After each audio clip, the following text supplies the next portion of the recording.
Hello दोस्तों, तो आज हम लेके आए हैं सोशल साइंस का कुछ एक नया चैप्टर जिसमें नाम है अध्याय 1 यूरोप में राष्ट्रवाद का उदय। इसका ऑब्जेक्टिव क्वेश्चन करवाने वाले हैं, ऑब्जेक्टिव ओनली ऑब्जेक्टिव क्वेश्चन। ये काफ़ी 2024 में आपको काफ़ी मदद मिलेगी। ऑब्जेक्टिव क्वेश्चन 30 को ऑब्जेक्टिव क्वेश्चन आएगा हैं, जिसमें बहुत कहाँ से बहुत ही जगह से पूछता है ऑब्जेक्टिव क्वेश्चन। और अगर आप इसमें गलत कीजिएगा तो 1 नंबर तो आप कट जाएगा, अगर सही कीजिएगा तो 1 नंबर हो जाएगा आपका। और इसमें सब्जेक्टिव में तो आप कुछ भी लिख दीजिएगा, अपना कहानी भी लिख दीजिएगा तो वो क्वेश्चन में आपको 5 नंबर का जगह में आपको 3 नंबर देगा। लेकिन ऑब्जेक्टिव क्वेश्चन में वैसा नहीं होता है। तो चलिए शुरू करते हैं ऑब्जेक्टिव क्वेश्चन। तो फर्स्ट क्वेश्चन क्या कहता है, किसी राष्ट्र की सामूहिक पहचान को क्या कहते हैं? इसको राष्ट्रवाद कहते हैं। क्या कहते हैं? राष्ट्रवाद। ये काफ़ी इंपॉर्टेंट क्वेश्चन है, आप नोट कर लीजिएगा कॉपी में, हर क्वेश्चन को नोट कर लीजिए। चलिए क्वेश्चन नंबर 2। क्वेश्चन नंबर 2 क्या कहता है, वह राज्य जहाँ की राजनीतिक सत्ता उनकी संस्कृति सत्ता में से बनकर बनी होती है, उसे क्या कहते हैं? उसे राष्ट्रीय राज्य कहते हैं। Question number 3। क्वेश्चन नंबर 3 क्या कहता है, चार चित्रों की श्रृंखला किसी कलाकार ने बनाई, बनाई, उसमें उन्हें अपने सपनों का संसार रची, तो उसे क्या कहते हैं? तो इसे कहते हैं, ऑप्शन नंबर 20 का राइट आंसर हो जाएगा। चलिए क्वेश्चन नंबर 4। क्वेश्चन नंबर 4 क्या कहता है, अस्टन रेनार कौन था? अस्टन रेनार कौन था? तो वो फ्रांसीस देशनिक थे। ऑप्शन नंबर ए इसका राइट आंसर हो जाएगा। Question number 5। निम्न में से मेटरनिक ने हमारी सामाजिक व्यवस्था को सबसे खतरनाक दुश्मन बनाया, उसका मेजनी ने बनाई। क्या कौन है? मेजनी। ऑप्शन नंबर सी इसका राइट आंसर हो जाएगा। Question number 6। निम्न में से किन देशों ने मिलकर नेपोलियन को पराजित किया था? तो वो ब्रिटेन, रूस, पर्सा, ऑस्ट्रेलिया था। ब्रिटेन, रूस, पर्सा, ऑस्ट्रेलिया। ऑप्शन नंबर ए इसका डी पर्सा, ऑस्ट्रेलिया। ऑप्शन नंबर डी इसका राइट आंसर हो जाएगा। चलिए क्वेश्चन नंबर 7। क्वेश्चन नंबर 7 कहता है, राष्ट्रवाद की पहली अभिव्यक्ति किस क्रांति के साथ हुई थी? तो वो फ्रांसीसी क्रांति से हुई थी। ऑप्शन नंबर ए इसका राइट आंसर हो जाएगा। Question number 8।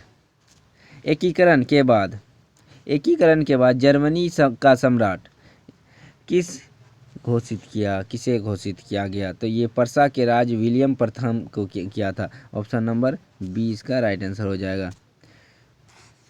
क्वेश्चन नंबर, अब देखिए कहाँ गया, 9। Question number 9। 9वीं सदी के मध्य इटली कितने राज्य में विभक्त था? कितने राज्य में विभक्त था मतलब बांटा गया था? 7 में बांटा गया था। जर्मनी वीरता का प्रतीक किसे माना जाता था? वो बाल्तु को माना जाता था। Option number B. 11। Question number, कुस्तुनतुनिया की संधि कब हुई थी? कुस्तुनतुनिया की संधि 1832 में हुई थी। ऑप्शन नंबर डी इसका राइट आंसर हो जाएगा। किसकी छवि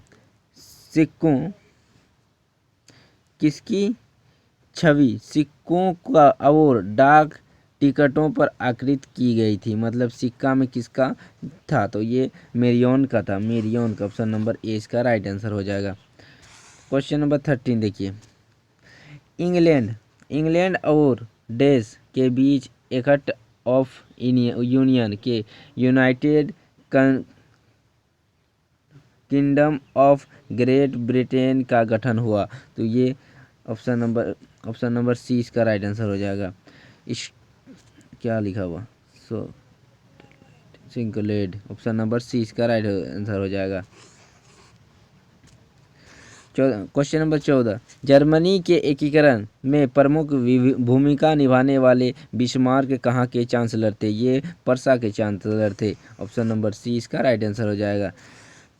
अगला क्वेश्चन, राष्ट्रवाद के एक निश्चित भौगोलिक क्षेत्र में रहने वाली जनता इनमें से किसके द्वारा जुड़ी होती है? ये समान संस्कृति के जो है, समान इतिहास, भाषा के लोग उपरोक्त में सही। ऑप्शन नंबर डी इसका राइट आंसर हो जाएगा।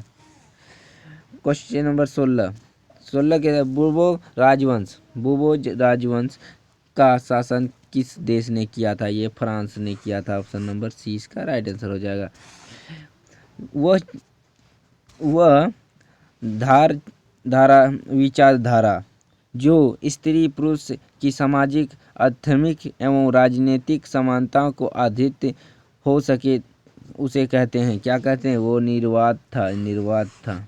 ऑप्शन नंबर एक है।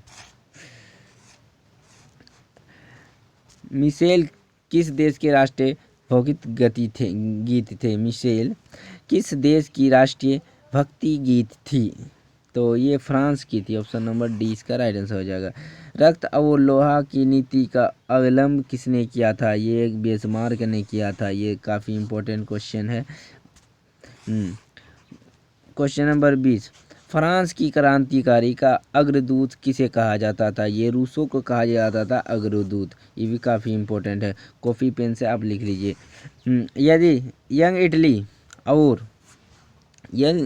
और यंग यूरोप नामक के दो भौगोलिक संगठनों की स्थापना किसने की थी? ये मेजनी ने की थी। ऑप्शन नंबर डी इसका राइट आंसर हो जाएगा।